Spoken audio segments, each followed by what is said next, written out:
Muy buenas tardes, ingeniero y compañeros. Los integrantes de mi grupo son Guerrero Portocarrero Cristian, Marciana Paz Jefferson, Ramírez Flores José y quien les habla Medina Rojas Samuel. Somos integrantes del grupo 9.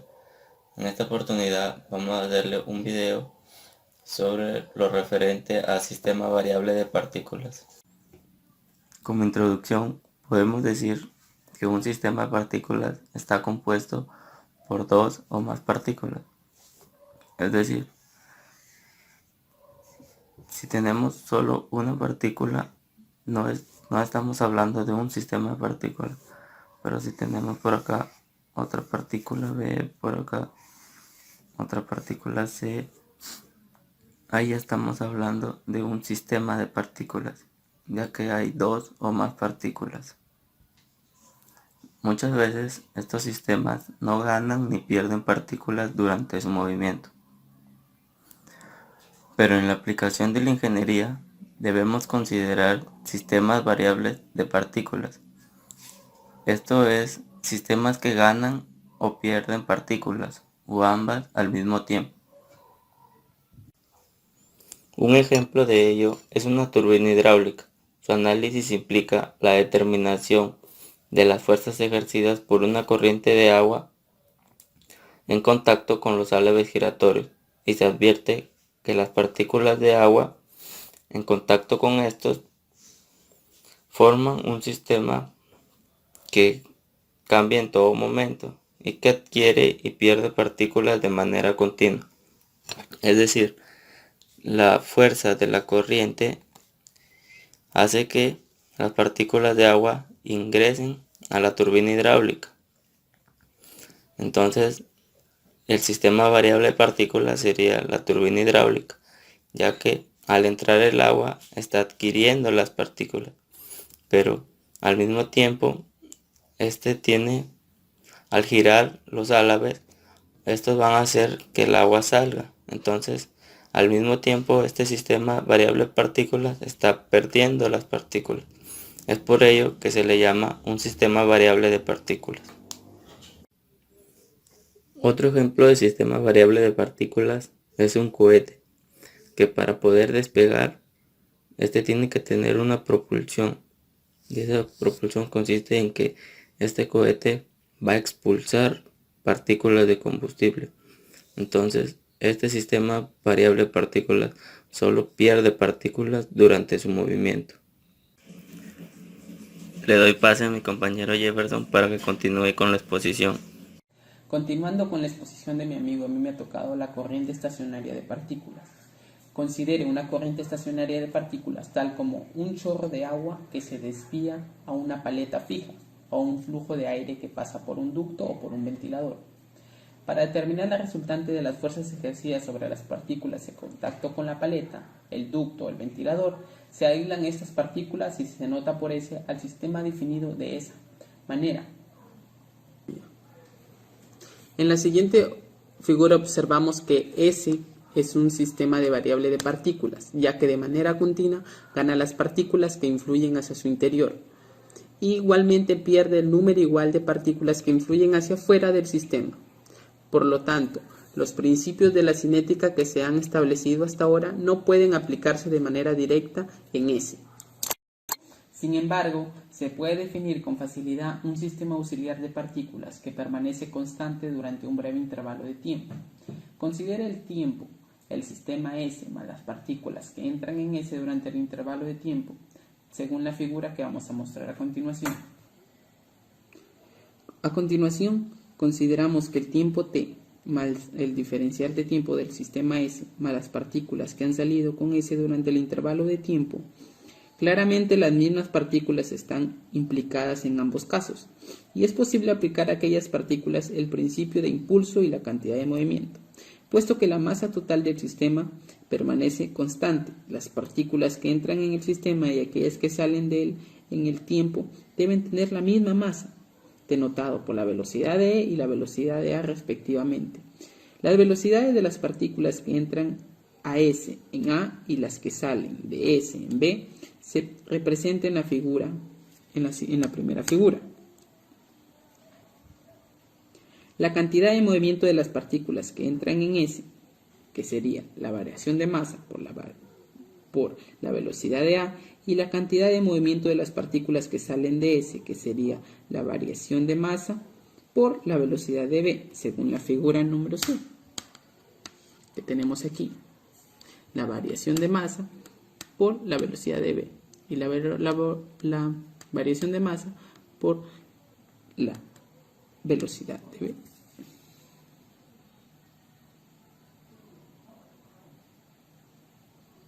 Se representa también mediante vectores apropiados las cantidades de movimiento, que es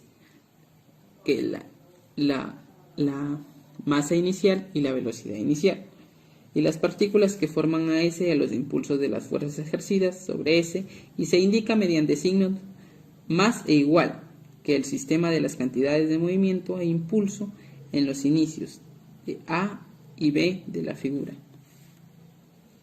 Es equivalente al sistema de cantidad de movimiento del inciso C de la misma figura. Continuando con la exposición, nos dice que la sumatoria de la masa inicial y la velocidad inicial de las cantidades de movimiento de las partículas se encuentra en ambos lados del signo de igualdad y por ello puede omitirse. Se concluye que el sistema formado por la cantidad de movimiento de las partículas que entran en S en el tiempo y los impulsos de las fuerzas ejercidas sobre S durante el tiempo es equivalente a la cantidad de movimiento de las partículas que salen de S en el mismo tiempo. Por tanto, es posible escribir la siguiente fórmula. En la siguiente fórmula nos dice que la variación de masa por la velocidad de A más la sumatoria de fuerzas por la variación de tiempo va a ser igual a la variación de masa por la velocidad de B. Se puede obtener una ecuación similar considerando los momentos de los vectores que intervienen. Al dividir todos los términos de la ecuación entre la variación del tiempo y dejando que la variación del tiempo tienda a cero, se obtiene en el límite la siguiente fórmula que vamos a ver a continuación. La siguiente fórmula nos dice la sumatoria de las fuerzas es igual a la diferencia de masa con respecto al tiempo multiplicado por la diferencia entre la velocidad v y la velocidad a, donde la velocidad v menos la velocidad a representa la diferencia entre el vector de la velocidad v y la del vector de la velocidad a. Si se usan unidades del sistema internacional, se expresa en kilogramos por segundo y las velocidades en metros por segundo. Se verifica que ambos miembros de la ecuación se expresan en las mismas unidades, que son los newtons. Si se recurre a unidades de uso común, debe expresarse en joules y las velocidades en pies. Se verifica de nuevo que ambos miembros de la ecuación se expresan en las mismas unidades, que son las libras. El principio establecido se usa para analizar un gran número de aplicaciones de ingeniería. Algunos de los más comunes de esas aplicaciones se consideran a continuación. Corriente de fluido desviada por una paleta. Si la paleta está fija, el método de análisis que se indicó antes puede aplicarse de manera directa para determinar la fuerza ejercida por la paleta sobre la corriente, donde F es la única fuerza que necesita considerarse, ya que la presión en la corriente es constante, que sería la presión atmosférica. La fuerza ejercida por la corriente sobre la paleta será igual y opuesta a F. Si la paleta se mueve con una velocidad constante, la corriente no es estacionaria. Sin embargo, parecerá estacionaria para un observador que se mueve con la paleta. Por lo tanto, se debe elegir un sistema de ejes que se muevan con ella, puesto que dicho sistema de ejes no está acelerado. Según la ecuación 14.38, puede seguir usándose, aunque la velocidad de A y la velocidad de B deben sustituirla por la velocidad relativa de la corriente con respecto a la paleta. El flujo de fluido por el interior de un tubo. La fuerza que ejerce el fluido sobre una transición de un tubo, tal como una curva o un estrechamiento, puede determinarse al considerar el sistema de partículas de S en contacto con la transmisión. Puesto que en general variará la presión del flujo, también se debe considerar las fuerzas que ejercen sobre S las partes colindentes del fluido. Motor a reacción. En un motor a reacción, el aire entra sin velocidad por el frente del motor y sale por la parte posterior con una velocidad elevada. La energía que se requiere para acelerar las partículas de aire se obtiene al quemar el combustible. La masa del combustible quemado en los gases de escape será de manera usual lo suficientemente pequeña comparada con la masa del aire que influye en el motor y debido a ella será posible ignorarla. De tal modo, el análisis de un motor a reacción se reduce al de una corriente de aire, darse como una corriente estacionaria si todas las velocidades se miden con respecto al avión. En consecuencia, se supondrá que la corriente de aire entra al motor con una velocidad de magnitud igual a la rapidez que el avión y que salen con la velocidad igual a la velocidad relativa de los gases de escape. Aquí en la siguiente figura podemos observar cómo las presiones de entrada y salida son casi iguales a la atmosférica. La única fuerza externa que necesita considerarse es la ejercida por el motor sobre la corriente de aire. Esta fuerza es igual y opuesta a la de empuje. Se advierte que si se acelera el avión no es posible utilizarlo como un sistema de referencia Newtoniano. Sin embargo, se obtendrá el mismo resultado para el empuje, al recurrir a un sistema de referencia en reposo con respecto a la atmósfera, ya que en ese caso se observará que las partículas de aire entrarán al motor sin velocidad y saldrán de él con una velocidad de magnitud. Ahora le doy paso a mi compañero que va a continuar con la exposición. Muchas gracias. Continuando con la exposición del grupo número 9 sobre el tema sistemas de partículas, el día de hoy les voy a hablar sobre sistemas que ganan o pierden masa. Sistemas que ganan masa se da cuando el cuerpo comienza a absorber de manera continua partículas y cuando pierde el cuerpo comienza a eliminar o expulsar sus partículas de manera continua. Por lo tanto, vamos a ver unos dibujos para explicar mejor cuando se da la expulsión y la ganancia de masa. En general, para encontrar la masa, como podemos ver, es su masa, velocidad más la variación de la masa con respecto en la velocidad más la sumatoria de fuerzas, la variación del tiempo. Y vamos a obtener nuestra fórmula. Igualmente, la fórmula de acá es igual a esta fórmula, que es la masa más la variación de su masa multiplicado por la velocidad más la variación de la velocidad. En este ejemplo vamos a ver un cuerpo de tipo S con su diferente masa. Vamos a tener que se va a mover de izquierda a derecha. Como vemos es mb. Cada vez que va a ir moviéndose el cuerpo va a ir ganando masa, va a ir ganando espacio, va a ir obteniendo más partículas.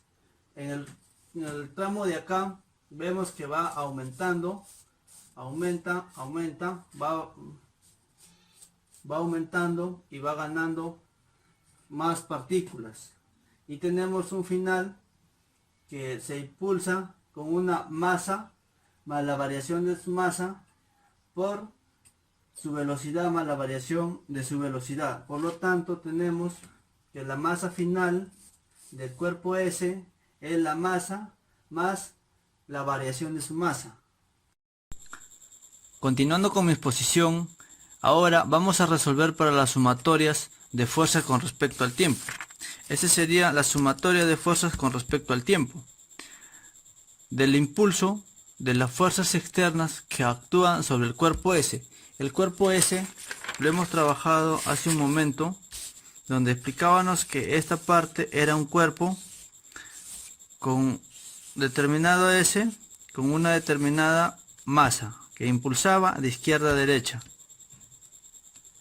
Ahora, después de la fórmula dada general, vamos a introducir, en esta fórmula vamos a introducir la velocidad relativa, que es U, y ya la tenemos copiada, que es U es igual a la velocidad de A menos B. Luego vamos a introducir la velocidad relativa. Nuestra velocidad relativa en el gráfico nos la muestra y la tenemos acá. Mi velocidad relativa es igual a U menos la velocidad de A menos velocidad. Tenemos nuestra velocidad relativa, que es U igual a la velocidad de A menos velocidad. Luego, al dividir nuestra variación de tiempo y dejar que la variación de tiempo tienda a cero, se tiende el límite, va a ser nuestra fórmula, que la sumatoria de fuerzas es igual a masa. Vamos a ver la diferencial de masa con la diferencial del tiempo, menos su diferencial de la masa, diferencial del tiempo, multiplicado por U. Luego tenemos que recordar, o agrupamos los términos, y vamos a ver que la diferencial de B con respecto a la diferencial del tiempo es igual a A, donde A es la aceleración del sistema S. El sistema S es el bloque o el cuerpo que estamos trabajando, donde su fórmula sería sumatoria de fuerzas más la diferencial de masa, diferencial del tiempo, multiplicado por U. Y eso es igual a masa por masa, aceleración, masa por aceleración. Nuestra fórmula del empuje en el cuerpo que estamos trabajando, que es S, va a ser nuestro empuje, diferencial de masa sobre el diferencial del tiempo multiplicado por U. Para concluir con mi participación, vamos a tener en cuenta, si trabajamos con el sistema internacional, tenemos que ver en cuenta que nuestras unidades va a ser el kilogramo por segundo, y nuestra unidad de velocidad relativa va a ser en newton. Y si usamos en el sistema estadounidense, va a ser este es un sistema, el SLUGS, es un sistema estadounidense que pertenece al FPS, que significa pies, pulgadas, segundos en un sistema, y nuestra unidad de velocidad relativa en pies por segundo.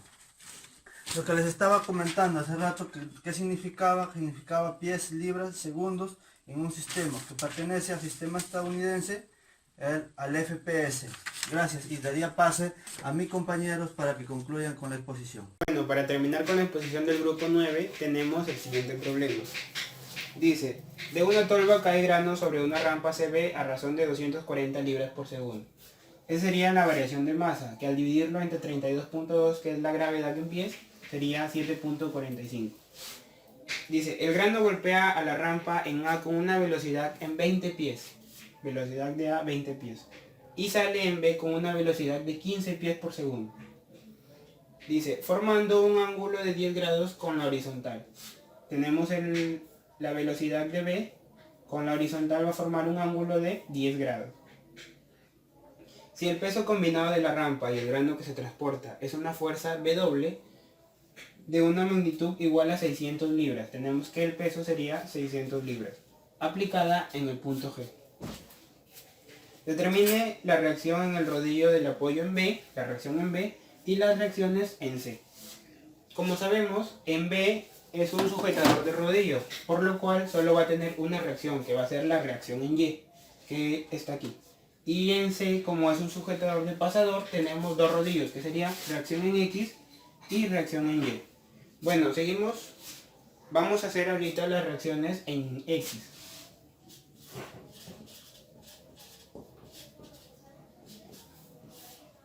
Como reacciones en X tenemos, acá tenemos una nada más, que sería C de X, que va hacia la derecha, por lo tanto sería positivo. Y acá vemos que solo hay una reacción. Descomponiendo esta velocidad de B, sería, para la derecha en el eje X sería la variación de masa por la velocidad de B por el coseno del ángulo, o sea, el coseno de 10. Sería la variación de masa por la velocidad de B por el coseno de 10. Y esa sería nuestra primera ecuación. Para la reacción en Y,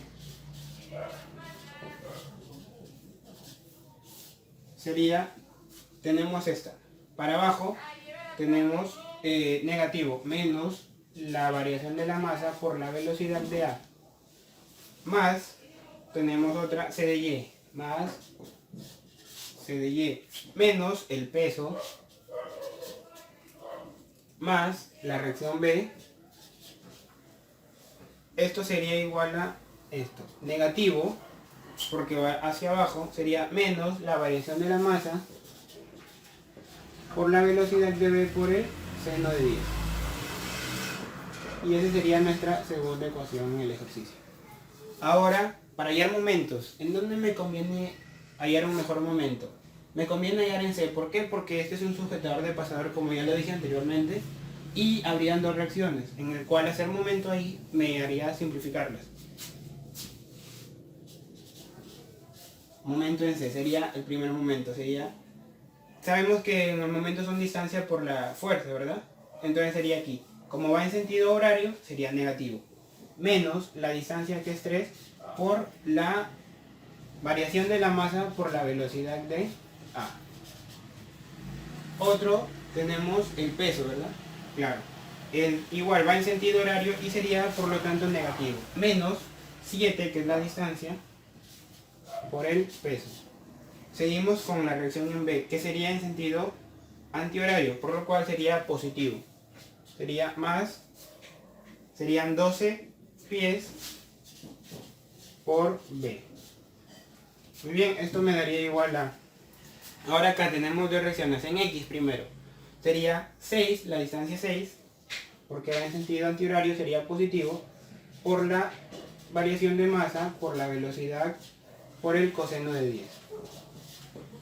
Ahora, este como va en sentido horario, sería 12 menos 12 por la variación de la masa por la velocidad de B por el seno de 10. Ahora bien, continuamos ahora a reemplazar con los datos ya obtenidos, que sería menos 3 por la variación de masa. ¿Cuánto me quedó? 7.45. Por la velocidad de A sería 20. Menos 7 por el peso. ¿Cuánto fue el peso? 600. Más 12B. Es igual a 6 por la variación de masa, 7.45. Por la velocidad de B, 15. Por el coseno de 10. Menos 12 por la variación de la masa, 7.45. Por la velocidad de B, 15. Por el seno de 10. Y bien, ahora vamos a efectuar, sería menos 3 por 7.45 por 20. Me da un total aquí de menos 447. Menos 7 por 600, 4200. Más 12B. Ahora ya, 6 por 7.45 por 15 por el coseno de 10.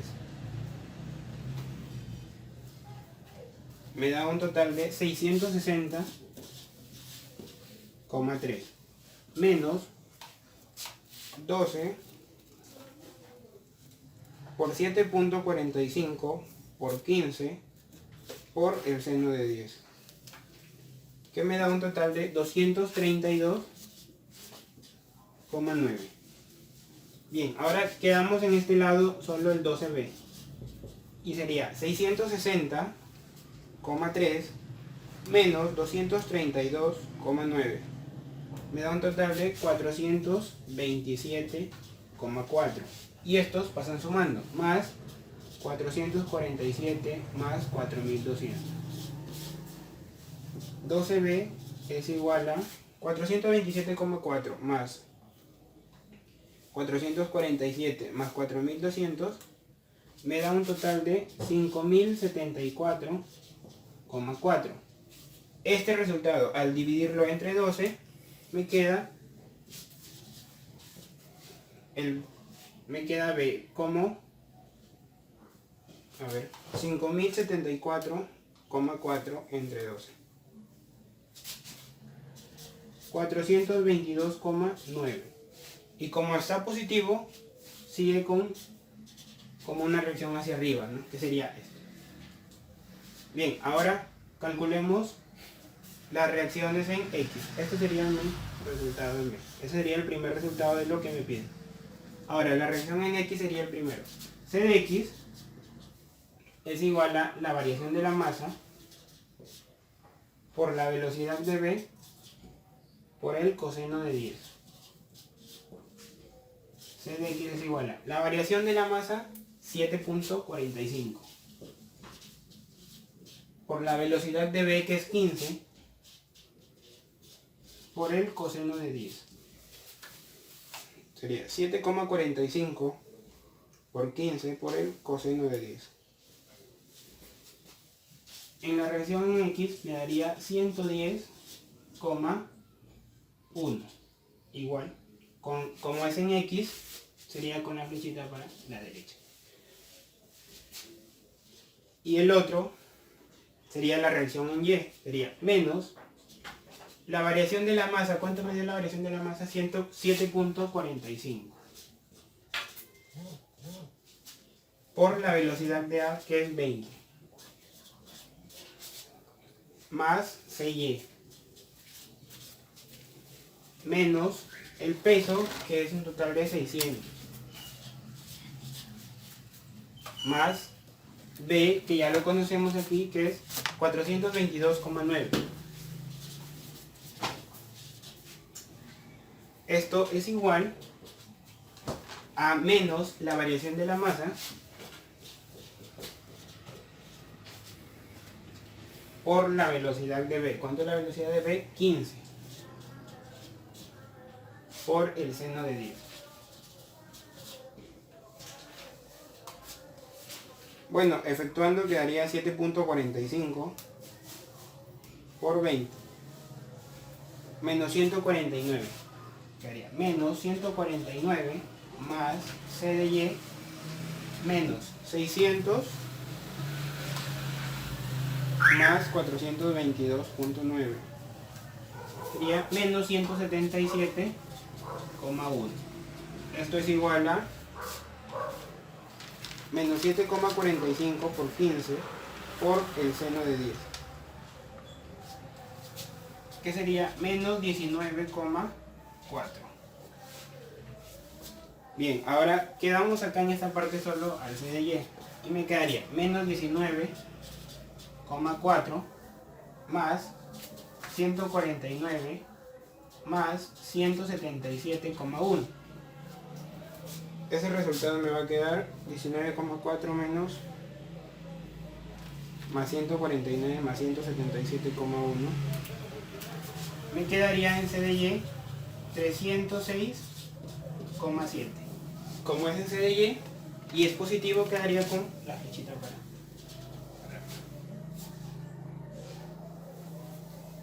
Bien, y esas serían las respuestas.